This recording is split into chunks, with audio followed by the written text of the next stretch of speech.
Hi friends, welcome to our video. This is Pauli from Mingda. Today I am glad to introduce a high quality, high stability and high cost performance education 3D printer to you. It is Mingda brand MD16, a classical model 3D printer machine.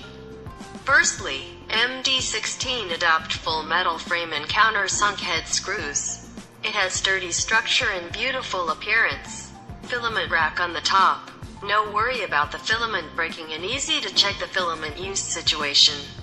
It equip a 3.5-inch color full touch LCD screen, nice humane interface and easily operation.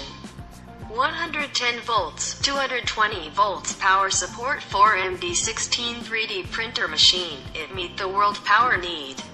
MD16 support USB and SD card. We usually suggest SD card to our clients. It is more convenient to operate the machine.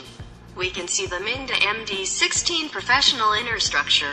It adopts rod structure for X, Y, Z axis. More precise and stability for printing models. 57-stepper motor, printing faster. The self-patented nozzle, melting faster and no blocking and drawing. Effective fan for power supply or cooling. No worry about the machine overheat during long time. Printing. MD16 3D printer equipped 10mm thickness heating bed, heating faster without distortion or bent. Double parallel plate, 4 screws to adjust the heating bed easily and precisely. LED lights is better to check the MD16 printing condition, no harm to eyes. MD16 has modular design and high quality parts. You can know where it is if the problem come out and easy to replace it or replace it. Thank you. Please watch the video.